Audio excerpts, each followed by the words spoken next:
Né le 16 janvier 1958 à Libreville, Marcel Robert Francis Djoré incarne une trajectoire singulière où la science, l'État et l'engagement politique convergent au service de la nation. Père de 2 enfants, il appartient à cette génération de bâtisseurs pour qui le savoir, la discipline et la vision constituent les fondements de l'action publique. Je suis Marcel Robert Djoré, Francis en plus, parce que j'ai eu le prénom de Francis donné par mes parents. Je suis né le 16 janvier 1958 à Libreville. Je suis né à l'hôpital qu'on appelait à l'époque l'hôpital Conques. Vous voyez où il y a le CHU de Libreville, là, vers la SEG. Un 16 janvier 1958 à 22h15. J'ai grandi à Libreville. J'ai fait mes premières classes à la mission Baraka, où je suis sorti de ma maternelle à Sœur-Hyacinthe-Antini. J'ai fait ma maternelle aussi à Sœur-Hyacinthe-Antini, qui est toujours là à Nombakele. C'était à l'époque, dans les années 60, 61, c'était un grand centre. C'était sous le contrôle de la mairie de Libreville. Et à l'époque, mon père travaillait à la mairie de Libreville. 1961, 1960, en fait, avant les indépendances, jusqu'en 1961. J'ai grandi à Glace. Je suis de Glace. Vous voyez le topaz, hein. Ça, c'est le terrain de mon grand-père. Ça va jusqu'au niveau, il y a l'église de Péniger. Ça allait jusqu'à la plage, qu'on appelle chez les Mpongwe Kazoua, donc le village des Azoua. Parce que je suis du clan Azoua. Mon père était un Azoua, son père aussi. Et son père était Azoua. Et du côté de ça, la mère de mon grand-père, c'était le côté Awenkoa. Parce que, comme chaque Africain, chaque Gabonais, on a toujours 4 clans du côté de la maman, 4 clans du côté de son père. Ma mère, elle est de Louis. Elle est de la famille Raïviré. Elle est à Gekaza, de la lignée du roi Kouaben.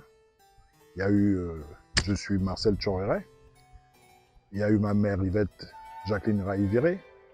Ensuite, il y a eu mon grand-père Raïviré.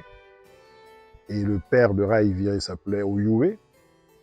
Et le père d'Oyoué s'appelait Oyoué le Grand, comme on dit chez nous au Nero. Et Oyoué le Grand, son père, c'était Ré Baro, qui était le roi de Louis, qu'on appelle en fait généralement le roi Kouaben. Et à l'origine, ce nom de Baro sort du nom d'un explorateur portugais qui avait donné son nom à chaque chef qu'il rencontrait en Afrique. Même vous allez au Burkina, il y a des gens qui s'appellent Baro. Tous les Baros qui sont en Afrique, c'est le nom de cet explorateur. Mais sinon, il s'appelait Ovenga. Mais on a mis Baro, on l'appelait Ré Baro, roi Kwaben. Et du roi Kwaben, il y a eu le père du roi Kwaben qui était Regnilo. Regnilo, son père, c'était Rendukwe. Et ça peut aller sur des générations jusqu'à ce qu'on retombe sur les origines des premiers Agekaza qui sont venus à Libreville, qui habitaient à la cité de la démocratie, qu'on appelle Ndoku. Et juste à côté, vous avez le quartier que les gens appellent aujourd'hui Zengayong, qui était Mekwenge. C'est un quartier Sekiani. Donc, je suis de la tribu Azua, du clan Azua, clan Agekoa, clan Agekaza. Du côté de la mère de ma maman, je suis Agempono Agesono.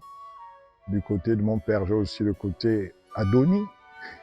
J'ai aussi du côté de ma mère, chez les Raïviré, un côté Benga. Parce que c'est mes grands-parents aussi qui étaient Benga. Mon arrière-grand-mère, là, était une belle femme. Très belle femme, mon arrière-grand-mère. Voilà, donc c'est ça Marcel Tchoréré, né à Libreville en 1958, le 16 janvier. En 1961, je quitte Libreville, très jeune, et je me retrouve à Mouila. Parce que mon père est envoyé à Mouila, affecté comme préfet de Mouila, sous-préfet à l'époque, sous-préfet de Mouila. J'ai passé ma scolarité à l'école catholique de Mouila, où j'ai découvert beaucoup de choses, parce que j'ouvrais les yeux seulement, j'étais très jeune. On avait à l'époque, on sortait de la colonie, cette méthode de mettre aux gens en CP0, en plus parce que CP fort et CP ainsi de suite. Vous voyez combien de fois à l'époque coloniale, à l'école primaire. Et puis, de 1962, mon père a été envoyé à Tchibonga. Donc, j'ai vécu à Tchibonga aussi, à l'école catholique. J'ai appris à Tchibonga. Ensuite, on a envoyé mon père à Ndende. J'ai fait mes classes aussi à l'école catholique de Ndende. Après Ndende, mon père a pris ses congés en 1964-65 pour venir à Libreville, pour 6 mois de congé. Et il n'a même pas fait 2 mois de congé, il a été affecté à Koulamoutou. Donc en 1965, mon père s'envoie à Koulamoutou. Nous restons à Libreville. J'ai appris à l'école urbaine, où vous voyez aujourd'hui la garde républicaine en face de l'église là. C'était l'école urbaine, et où il y a l'église Saint-Pierre, c'était Montfort. Donc moi j'ai appris à l'école urbaine, et j'habitais à Québéville, derrière l'église d'Akébé. Ensuite, je suis allé pour les vacances à Koulamoutou, en 1965, et on a affecté mon père à Ndjolé. Donc, nous sommes arrivés en vacances, pendant la période des vacances à Ndjolé. Nous sommes restés à Ndjolé, et après ça, et au passage, mon père avait remplacé M. Révigné Ingeza, qui était le père de M. Révigné, aujourd'hui qui est la vice-présidence comme directeur de cabinet. Et puis ensuite, après Ndjolé, en début d'année, la rentrée scolaire, paf, on a affecté mon père à Lambaréné. Mon père va comme sous-préfet de Lambaréné, et puis je fais mes classes à l'école publique de Lambaréné, dans le quartier Lalala de Lambaréné. J'ai eu dans tout ce parcours-là beaucoup d'attaches avec la plupart des jeunes Gabonais. Ça m'a permis de découvrir la culture et les traditions de ces peuples du Gabon. Et j'ai beaucoup appris parce que ça m'a permis de bien comprendre la notion de l'unité nationale que nous voulons mettre en place depuis des années. Et j'ai compris aussi que la fraternité était une chose importante parce que ça m'a permis de mûrir mes relations. Donc de Lambaréné, on a affecté mon père à Libreville comme le directeur adjoint de l'information. Il est venu ici, c'est le ministère de l'Information, de la Communication. Et on a passé quelques mois à Libreville et il a été envoyé encore préfet de région du Moyen-Ogo. Et là, cette fois-ci, nous sommes restés. Je suis resté à l'internat, à l'école urbaine, où vous voyez aujourd'hui l'école pilote. Le bas un peu, l'école pilote, c'était là l'internat. Moi, j'étais à ma classe de CM1 jusqu'aux classes de CM2 se situait où vous voyez le bureau du ministre de l'Éducation nationale aujourd'hui. Ça, c'était l'école conventionnée.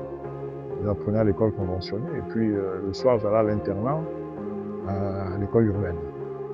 C'était à l'époque Madame Lili Tebel qui était directrice, après Madame Borobo qui est passée directrice de l'internat. On avait une charmante maman qui nous gardait à l'internat, Madame, on l'appelait Kéké. Et chez les femmes, chez les filles là-bas, l'internat des filles, c'était Kékéa. Donc moi j'étais à l'internat, ma petite soeur aussi à l'internat, mon père était préfet de région du Moyen-Ogooué. Après, en 71, mon père est revenu à Libreville comme directeur de l'information. Voilà. Donc, il est passé directeur de l'information. Il a fait son parcours au ministère de l'Information. Après, il est passé à la vice-primature avec M. Migolet. Et c'était un parcours aussi, ça nous a permis de revenir avec les parents à Libreville. Il était là, tout le monde est sorti de l'internat. Et en 1971-72, je suis allé au lycée en bas.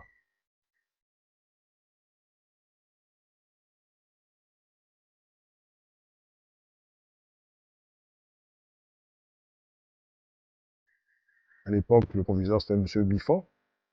J'étais en sixième. Après, nous sommes passés en cinquième. Après, arrivé M. Barabila, après M. Biffon. C'était là où le lycée Léon avait commencé à prendre son montée en puissance. Parce que faut dire que M. Marat Abila a tenu le lycée Léon-Bas avec une main de fer. Et ça a donné des bons résultats. Ça, vraiment, on avait un proviseur exceptionnel. Et après la seconde au lycée Léon-Bas, je suis allé en seconde technique. Quand on a ouvert le lycée technique, on a passé le concours d'entrée en seconde technique. Je suis arrivé au lycée technique de Ovendo, là. Très beau lycée. Même les gens de l'université nous enviaient parce qu'on était des lycéens très gâtés. Un bâtiment flambant neuf, vraiment moderne. Et après le lycée technique, moi, je suis allé en Union soviétique.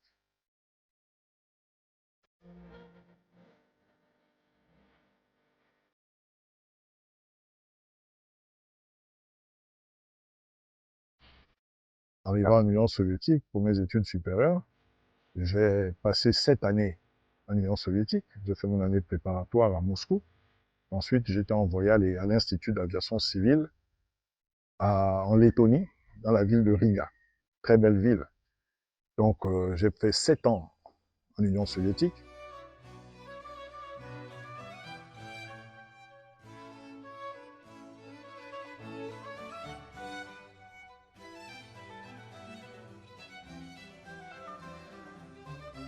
L'expérience universitaire, quand j'étais étudiant, c'était intéressant parce qu'on avait créé un groupe d'Africains. Il y avait différents pays. Il y avait tous les pays à l'époque de l'Union soviétique, jusqu'à présent d'ailleurs. Vous avez des gens qui venaient d'Asie, d'Amérique latine, d'Afrique, d'Europe, ceux qui allaient à Patrice Lumumba. Et nous avons créé beaucoup de choses. On avait mis un orchestre des jeunes étudiants africains qu'on avait appelé le groupe Umoja, qui signifie unité en langue swahili. Et puis, nous avons aussi mis en place un groupe de danse théâtrale pour mettre en valeur la culture gabonaise, parce que c'était moi qui animais cette structure-là. Et puis, on avait, dans la musique, on avait des Maliens, Malgaches, un du Niger, un du Togo, un du Bénin. C'était vraiment l'Afrique. Donc, on appelait tout ça Umoja. Et chaque 25 mai, on fêtait la fête de l'Afrique. Et on se produisait à l'Institut, dans la grande salle de spectacle. On a même donné des concerts, il y a même des vidéos qui passaient à la télévision de la Lettonie. C'était très bien, on a même chanté en langue lettonne. Au passage, vous avez comment enregistré les disques? Oui, on a enregistré un truc sur cassette. C'est même sur une vidéo, vous pouvez écouter, je peux vous faire écouter, c'est très bien. On a un jeune malgache qui chantait en même temps en français. Et on a interprété la chanson d'une grande artiste russe. C'était très bien.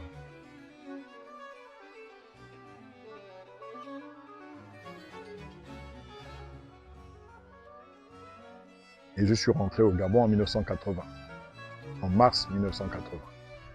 De mars 1980, comme tous les jeunes, j'ai traversé le chômage. J'ai attendu 3 ans, avec toutes les difficultés, revenant d'un pays communiste. On m'a fait voir de toutes les couleurs. La vague des étudiants qui avait eu le plus grand nombre, c'était notre promotion. On était 80 pour l'Union soviétique. Avant 1980, on n'en voyait pas autant d'étudiants. Il y avait du 4, 5 étudiants qui allaient à l'Union soviétique. Après, je crois que le président Bongo, à l'époque, avait pensé qu'il fallait augmenter le nombre. On était 80. Après notre promotion, l'année qui a suivi, il y a eu des vagues de 200, 300, 400 étudiants gabonais. Quand on fait le décompte aujourd'hui, tous ceux qui ont fait l'Union soviétique, nous sommes au moins près de 4000. Ça ne se voit pas comme ça, mais ils sont nombreux. Et ce qui est curieux, tous ont pu travailler, ont pu s'affirmer. Et puis voilà, je suis après rentré dans l'administration. Quand je suis rentré dans l'administration, j'ai commencé par travailler à Schlumberger, parce que je ne trouvais pas de travail. Je suis allé à Schlumberger, j'ai travaillé à Schlumberger. Schlumberger a signé, j'ai signé un contrat avec Schlumberger. On m'a envoyé à Pointe-Noire, où j'étais pris comme ingénieur drilling. J'ai travaillé quelques temps à Pointe-Noire. Après, on m'a envoyé en formation en Angleterre, à Exeter, pour l'anglais technique et tout le reste. Et donc, après ça, je suis revenu au Gabon. Une période difficile, comme tous les jeunes Gabonais, de 3 ans de chômage. J'ai été malmené de partout. On me pointait du doigt comme si j'étais un communiste. N'eût été la clairvoyance et le cœur du président Omar Bongo, j'aurais été dans des difficultés.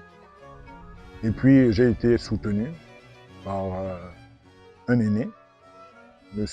Jacques Adiaïno, qui avait écrit au président, qui avait plaidé pour moi auprès du président. Et puis je me suis retrouvé à la mairie de Libreville. Ça c'est en 1990. Parce que j'ai passé de 87 à 90 à la maison. Et j'ai après été envoyé à la mairie de Libreville. J'étais comme chargé d'études au cabinet du deuxième maire adjoint, M. Niembou Moutsona, un monsieur très admirable, très ouvert. Après, il y a eu la conférence nationale, immédiatement. Il y a eu des grèves à la mairie, parce que vous savez, les grèves, ça ne s'arrête pas, il y a toujours des grèves. C'est la vie, hein. C'est le monde professionnel. Et à travers ces grèves, ils ont demandé qu'il fallait absolument un agent municipal comme responsable dans les directions et partout. Bon, moi j'étais le seul agent municipal qui n'avait pas de responsabilité, donc le maire de l'époque, le maire M. Ozimo, Damas, m'a proposé d'être son directeur de cabinet. J'ai eu beaucoup d'expérience parce que moi je suis sorti de l'école des ingénieurs, hein. Je suis ingénieur en aéronautique, j'ai fait équipement électrique des avions, donc j'ai mon master S sciences en ingénierie et mon diplôme d'ingénieur en aéronautique. Mais j'ai eu une expérience parce qu'il fallait faire de l'administration maintenant et de la politique plus ou moins. Bon, la politique j'en ai fait dans la jeunesse, dans les jeunesses du parti quand j'étais au lycée Léon-Bas. Mais j'ai appris quelque chose au niveau de la mairie de Libreville, quand je suis passé directeur de cabinet, j'ai appris à faire de l'administration. J'étais encadré par des gens très expérimentés. D'abord le maire Damas, qui est un grand administratif. Pourtant c'est un ingénieur, mais un grand administratif, qui a une forte expérience. Et j'ai été encadré par M. Anguilé Ousmane, paix à son âme aujourd'hui, qui était l'ancien directeur de cabinet de M. Damas et même le directeur de cabinet de M. Davin. J'ai vraiment appris beaucoup d'eux. J'ai appris à tout faire dans l'administration, la rédaction administrative, les rédactions, des discours. Et en plus, quand j'ai pris mes fonctions, la première chose que m'avait demandé le maire, il m'a dit, bon, préparez-moi mon discours pour le conseil municipal. Oh, je me suis dit, ben dis donc je venais d'arriver, dans 2 semaines, il y avait le conseil municipal. Belle expérience. Ah, mais belle expérience, je ne vous dis pas. Et puis, j'ai commencé à travailler comme ça, et puis j'ai travaillé 5 ans avec le maire de Libreville. Après, je suis parti de la mairie de Libreville. De la mairie de Libreville, je me suis retrouvé à la présidence de la République. 1994. Donc je me trouve à la présidence de la République en janvier 1995 comme conseiller personnel du président Bongo. Et j'ai été son conseiller personnel jusqu'à son décès. Mais à un moment, j'ai été envoyé au ministère de la Défense comme secrétaire général adjoint au ministère de la Défense, où il y avait à l'époque M. Ali Bongo qui était ministre de la Défense. Et puis après, je suis reparti à la présidence jusqu'au décès d'Omar Bongo. Et puis, je me suis retrouvé un peu dans le décor.